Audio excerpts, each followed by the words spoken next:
सुप्रभात बच्चों, मैं हिंदी की टीचर कमला मैम आज आपको स्टेज भाग 2 से पाठ 1 सूरदास के पद करवाऊंगी बेटा। पहले जो है हम कवि परिचय कर लेते हैं।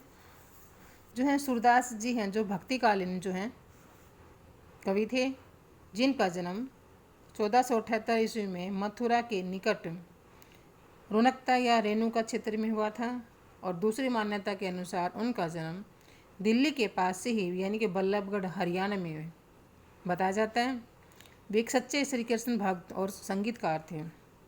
उनके बेटा गुरु का नाम था स्वामी वल्लभाचार्य जी, और इन्हीं से इन्होंने क्या ली थी, दीक्षा ली थी। और विद्वानों ने उनके अंधेपन के बारे में अलग अलग विचार की मतलब प्रकट किए हैं। कुछ तो कहते हैं कि जन्म से ही अंधे थे, और कुछ का कहना है कि वो बाद में अंधे हुए थे। और बेटा उनका उनकी जो मृत्यु है वो है 1583 में पासरौली में हुई। और जो है इन्होंने अपनी इसमें अनुप्रास, उपमा, उत्प्रेक्षा, अलंकारों का सुंदर प्रयोग किया है। और इनकी जो भाषा वो ब्रज भाषा है। और इन्होंने जो है यहाँ पे बहुत ही जो है अच्छे ढंग से जो है ये इनका पद यानी कि इनका जो है श्री कृष्ण के बारे में और गोपियों के बारे में यहाँ पे बड़े अच्छे ढंग से इनका मतलब प्रस्तुत किया है। और लेसन पढ़ते हैं बेटा। देखो, लेसन से पहले थोड़ा सा इसके बारे में पढ़ लेते हैं, सार के बारे में। जो है इन्होंने जो है यहाँ इसने सूरदास जी ने सूर सागर के भ्रमर गीत से जो है 4 पद लिए गए हैं। और जब ये श्री कृष्ण जी मथुरा चले जाते हैं तो ये स्वयं न आकर, क्योंकि ये गोपियों से बोलकर गए थे कि मैं दोबारा आऊँगा, लेकिन ये दोबारा नहीं आए। उन्होंने वहाँ जाकर जो है उद्धव के जो जरिए हैं गोपियों के पास संदेश भेजा था, और जिसमें उद्धव ने निर्गुण ब्रह्म एवं योग का संदेश देकर गोपियों की विरह वेदना को शांत करने का प्रयास किया। लेकिन जो है गोपियाँ ज्ञान मार्ग की बजाय प्रेम मार्ग को पसंद करती थी। और इन्होंने जो है गोपियों ने इनका जो संदेश है वो पसंद नहीं आया। और तभी वहाँ एक भौर आ जाता, भ्रमर आ जाता है। तो उसके माध्यम से यानी कि भ्रमर को माध्यम बनाकर जो उद्धव को ये पूरी कटाक्ष करते हैं। तो जो है पहले पद में गोपियों की शिकायत और जो है उद्धव जो है कभी शनि के धागे में नहीं बंधे, वो वीर की वेदना को नहीं जानते, ये मतलब बताया गया है। तो बेटा पढ़ते हैं।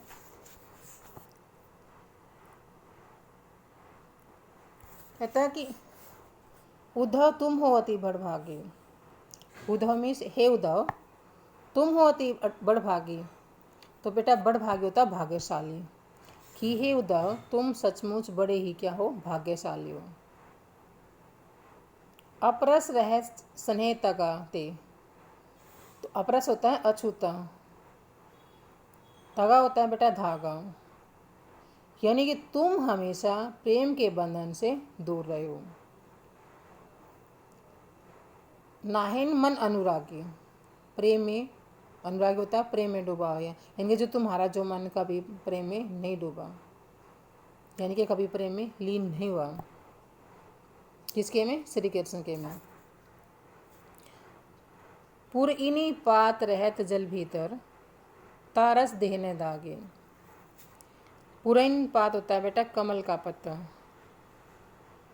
कि जिस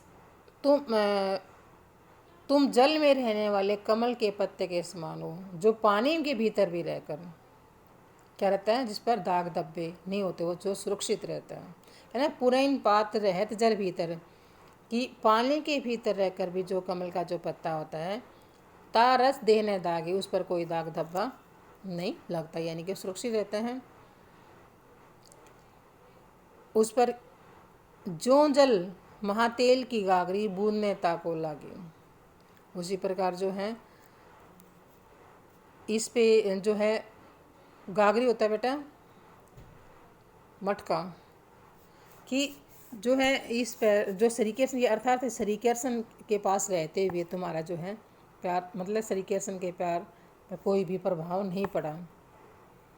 जो जल महातेल की गागरी, जिस प्रकार पानी की मटकी में तेल की बूंदें रहती हैं और जो पानी में रहकर उसको प्रभावित नहीं होती, यानी कि बूंद ने ताको लागी ताको में उसको एक बूंद भी उस पर नहीं लगती, प्रीति नदी में पाऊ ने बोरियो, प्रीति नदी होता है प्यार रूपी नदी, पाऊ ने बोरियो, बोरियो होता है डुबोया, दर्शी रूप ने प्रागी, प्रागी होता है मोहितोन्नम।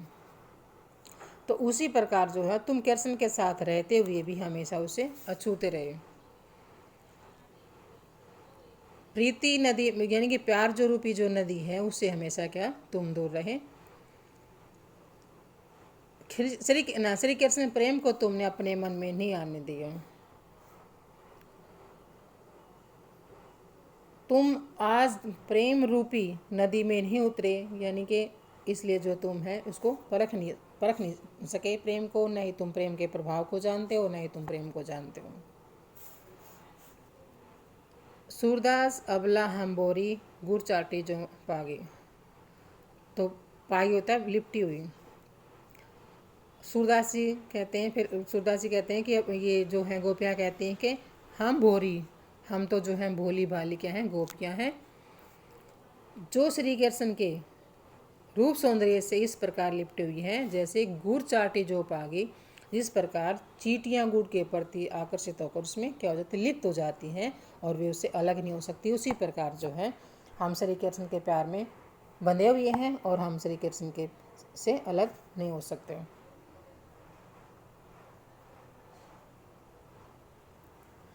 मन ही मन की मांझ रही, कहिए जाए कौन पे उधाव, ना ही परत कही, अवधि आधार आस आवन की, तन मन बिथा सही, अब इन जोग संदेशनी, सुनी सुनी बिहरनी बिरह दही, चाहती होती गुहारी तिही ते उत पे धार बही, सूरदास अब धीर धरही, क्यों मर्यादा ने लही। तो बेटा यहाँ पे जो है जो गोपियाँ हैं जो श्री कृष्ण से बहुत अधिक प्यार करती हैं, और जब वे मथुरा चले गए थे तो उन्होंने गोपियों के लिए जो है निर्गुण ज्ञान का संदेश भेजा था, जिसे सुनकर जो गोपियाँ हैं वो दुखी हो जाती हैं और कृष्ण के प्रति अपने प्रेम को प्रकट करते हुए कहती हैं कि उद्धव से कहती हैं, मन की मन ही मांझ रही, मांझ होता अभिलाषा, कि मन की जो है मन में ही इच्छा रह गई, कहिए जाए कौन पे उद्धव, नहीं प्राप्त कही, कि हमें तो आशा थी कि जो है श्री कृष्ण जो है उससे मथुरा से जल्दी आ जाएंगे, लेकिन जो है नहीं परत कि उन्होंने क्या वहाँ पे जाके क्या किया, मतलब आपने जो है खुद ने आकर उद्धव को वहाँ पे भेज दिया।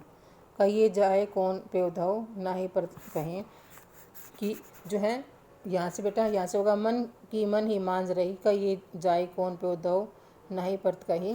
तो इतना जो बेटा ये सारा इकट्ठा होगा। कहते हैं कि हमें तो जो है श्री कृष्ण से मिलने की अभिलाषा, मतलब मन की जो मन में ही जो बात रह गई, क्योंकि हम श्री कृष्ण से मिलना चाहती थी, और जो ये है जो है कि हमें हमारे जो है जल्दी ही जो श्री कृष्ण के दर्शन हो जाएंगे, लेकिन जो है हमारी जो व्यथा है वो हम हे उद्धव हम किसे कहीं जाके न कहिए जाए कौन पे उद्धव, कि हे उद्धव जो है हम ये बातें किससे कहें, ना ही परत कहीं जो श्री कृष्ण से हम कहना चाहते थे, अब उन बातों को हम किससे कहें।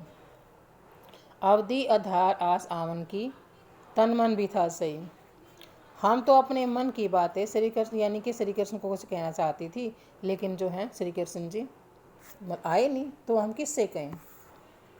अवधि आधार आस आवन की, तो जो है श्री कृष्ण जो है अपने आने की जो आने का जो समय है को आधार बनाकर हम जो है तन मन जो है उसमें व्यथा सहन करते रही। कहते हैं तन मन भी था सही, तन और मन में जो है मतलब दुख सहती रही, कि हम तो इस मतलब आशा के सारे जी रहे थे जो श्री कृष्ण से जो हमारी जो भेंट है वो बेटा जल्दी हो गई। अब इन जोग संदेशु सुनी सुनी बिरहई बिरहिनी बिरह दही, तो बेटा बिरही होता है वियोग और बिरहनी होता है विहरनिया।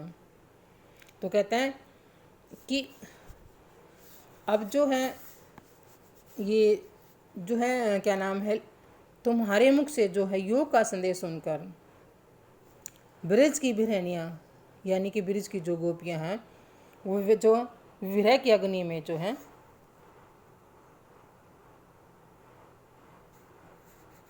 विरह की अग्नि में क्या है, जलने लगे। चारों तरफ क्या है, विरह की अग्नि जली हुई थी, यानी कि बहुत दुखी थी। कौन? गोपियाँ। किसका? उसका, उद्धव का संदेश सुनकर, योग रूपी संदेश सुनकर। चाहती हुती गुहारी ते ही ते उत्पर धार बही। धार होता है बेटा योग रूपी धारा, जो है ज्ञान, जो है ज्ञान योग का जो संदेश जो है जानकर जो है उनकी जो है व्यथा और बढ़ जाती है गोपियों की, और वो जो है श्री कृष्ण से मिलने के लिए दुखी हो जाती हैं। सूरदास अब धीर दही क्यों मर्यादा न लही। तो धीर होता है बेटा धैर्य, धैर्य मीन्स धारण करना, मर्यादा मीन्स मर्यादा को। तो अंत में जो है सूरदास जी कहते हैं, फिर गोपियाँ उद्धव से कहती हैं कि हम किस प्रकार धैर्य यानी कि धैर्य का पालन करें, धैर्य धारण करें, क्योंकि जो है श्री कृष्ण ने अपनी मर्यादा का उल्लंघन किया है। क्योंकि श्री कृष्ण वचन दे के गए थे कि मैं वापस आऊँगा, लेकिन उन्होंने अपने वचनों का निर्वाह नहीं किया। आज के लिए इतना ही बेटा, और अगर कुछ समझ में नहीं आया तो बता देना, फ़ोन कर देना। धन्यवाद बेटा।